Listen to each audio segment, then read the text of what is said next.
ভাই বন্ধুগণ, আমি আপনাদের সামনে সংক্ষিপ্ত সময়ে মাহে রমাদানের তাৎপর্য শিক্ষা নিয়ে সংক্ষিপ্তভাবে আলোচনা করার চেষ্টা করব ইনশাআল্লাহ। সম্মানিত দ্বীনী ভাইয়েরা, মাহে রমাদান আল্লাহ রাব্বুল আলামিন আমাদের উপর ফরজ করেছেন, বিষয়টা কিন্তু এমনি এমনি নয়।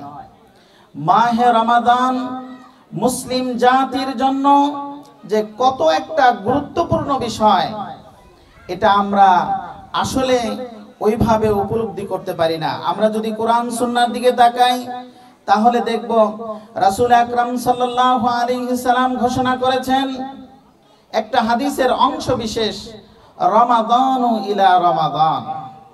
একজন মানুষ যদি মাহে রমাদান একটা পেল, পরবর্তী আরেকটি মাহে রমজান যখন পাবে, সাথে সাথে আল্লাহ রাব্বুল আলামিন তার পূর্ববর্তী সব গুনাহ খাতা মাফ করে দিবেন।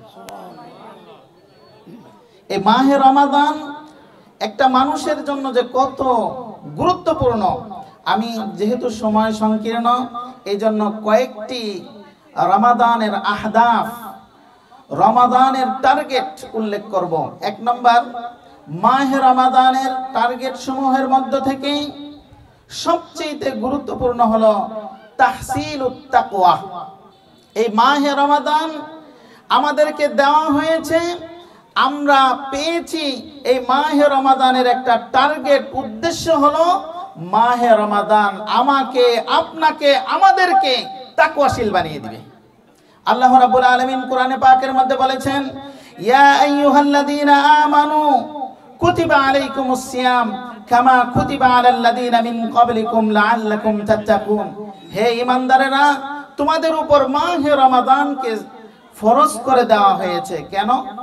যাতে করে এই মাহে রমাদান তোমাদেরকে মুত্তাকি বানিয়ে দিতে পারে। জান্নাতে যাওয়ার জন্য যে গুণাবলী, যে বৈশিষ্ট্যটা একজন মানুষের দরকার, এক নম্বর সেইটাই হলো কি? মুত্তাকি। আর মাহে রমাদানের এক নম্বর টার্গেটই হলো আমাকে, আপনাকে, আমাদেরকে মুত্তাকি বানিয়ে দেওয়া। এটা হলো মাহে রমাদানের একটা লক্ষ্য, উদ্দেশ্য। দ্বিতীয় নম্বর, মাহে রমাদানের টার্গেট হলো মাগফিরাতুজ যুনুব। একজন মানুষের জীবনের, পূর্ববর্তী জীবনের যত গুনাহ খাতা আছে সবগুলো মিটিয়ে ওই মানুষটাকে জান্নাতে পৌঁছিয়ে দেওয়া এই মাহে রমাদানের আরেকটি টার্গেট। রাসূল আকরাম সাল্লাল্লাহু আলাইহি সাল্লাম ঘোষণা করেছেন, মান সামা রমাদানা ঈমানান ওয়া ইহতিসাবান গুফিরা লাহু মা তাকদ্দামা মিন যামবি। যে ব্যক্তি মাহে রমাদানের সিয়াম পালন করলো ঈমানের সাথে, এই মাহে রমাদান যে আল্লাহর পক্ষ থেকে ফরজকৃত একটা ইবাদত, এটা জেনে সওয়াবের আশায় মাহে রমাদানের সিয়াম পালন করবে, আল্লাহর নবী ঘোষণা দিচ্ছেন, গুফিরা লাহু মা তাকদ্দামা মিন যামবি, তার পূর্ববর্তী জীবনের সব গুনাহ আল্লাহ মাফ করে দিবেন। চিন্তা করে দেখেছেন? এই হাদিসগুলো উপলব্ধি করলে বোঝা যায় এই মাহে রমাদান কেন আগমন করেছে, আমাদেরকে নিষ্পাপ করার জন্য। অপর হাদিসে রাসূল আকরাম সাল্লাল্লাহু আলাইহি সাল্লাম বলেছেন, মান কামা রমাদানা ঈমানান ওয়া ইহতিসাবান গুফিরা লাহু মা তাকদ্দামা মিন যামবি। যে ব্যক্তি মাহে রমাদানের কিয়ামুল লাইল করবে, তারাবির সালাত আদায় করবে, ঈমানের সাথে, বিশ্বাসের সাথে, সওয়াবের আশায়, আল্লাহর নবী ঘোষণা দিয়েছেন, গুফিরা লাহু মা তাকদ্দামা মিন যামবি, তার পূর্ববর্তী জীবনের সব গুনাহ মাফ। চিন্তা করে দেখেছেন? এই হাদিসগুলো পর্যালোচনা করলে বোঝা যায় একজন মানুষকে নিষ্পাপ করে তার পূর্ববর্তী জীবনের সব গুনাহগুলোকে মিটিয়ে দিয়ে এই মানুষটাকে জান্নাতে পৌঁছিয়ে দেওয়ার জন্যই আগমন করেছে এই মাহে রমাদান। দুঃখজনক হলেও সত্য, আমরা কে কতটুকু ক্ষমা নিতে পারলাম? আজকে হয়তো 21তম রমাদান, আজকে কততম রমজান? রাসূল আকরাম সাল্লাল্লাহু আলাইহি সাল্লাম বলেন, যে ব্যক্তি মাহে রমাদান পেল, মাহে রমাদান পাওয়ার পরও তার পূর্ববর্তী জীবনের গুনাহগুলোকে ক্ষমা করিয়ে নিতে পারলো না, সেই ব্যক্তির উপর লানত বর্ষিত হোক, সে ধুলোয় ধূসরিত হয়ে যাক।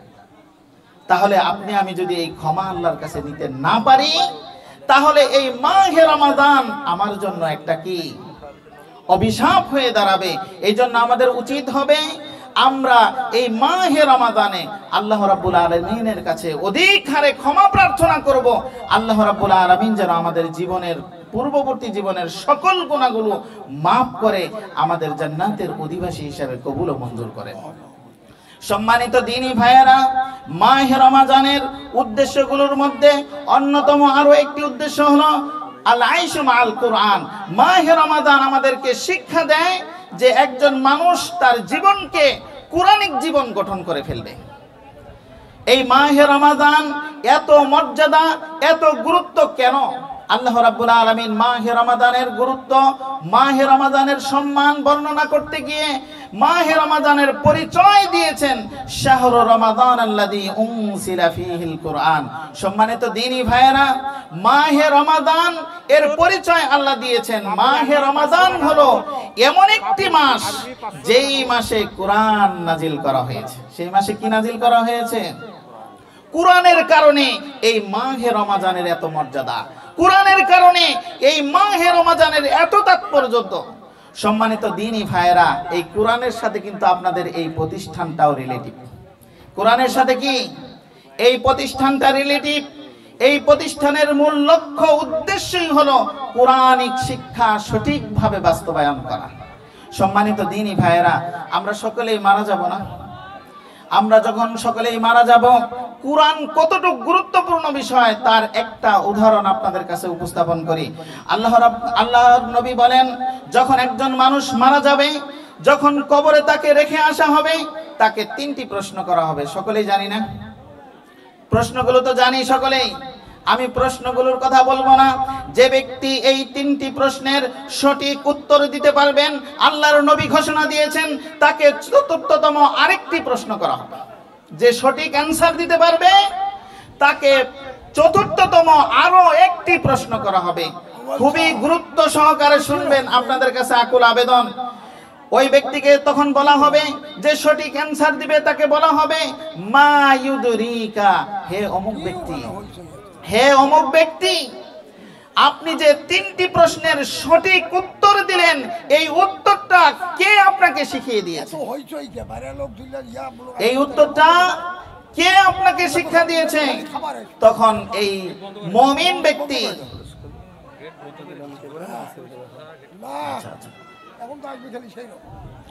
সম্মানিত দ্বীনী ভাইয়েরা, আমাদের সময় একেবারেই শেষ। আপনাদের কাছে আকুল আবেদন থাকবে, এটা যেহেতু একটা দ্বীনী প্রতিষ্ঠান, দ্বীনী প্রতিষ্ঠানে আমি শুনলাম এক ভাই 6 শতক জমি দান করেছেন। আলহামদুলিল্লাহ, আমরা তার জন্য দোয়া করব, আল্লাহ রাব্বুল আলামিন যেন তার দানকে কবুল ও মঞ্জুর করে নেন। এবং এর আগে পরে অনেকেই বেশ কয়েকটি ফ্যান এবং বেশ কিছু টাকা পয়সা দান করেছেন।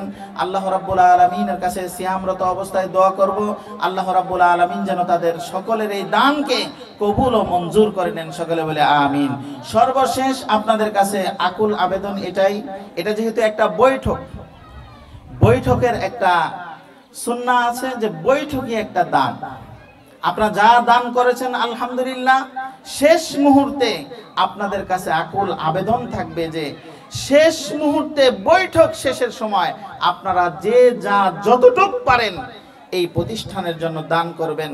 আমি আমার পকেটে কত টাকা আছে জানি না, আলহামদুলিল্লাহ আমি এই টাকাটা দান করে দিলাম। আপনাদের কাছেও আকুল আবেদন জানাবো, আপনাদের যার কাছে যতটুক আছে, রাসূল আকরাম সাল্লাল্লাহু পর্দার আড়ালে মা বোনের ওখানেও কালেকশনের জন্য লোক গিয়েছেন। আপনাদের কাছে আকুল আবেদন থাকবে, আপনারা বিশেষভাবে মাদ্রাসার জন্য দান করবেন।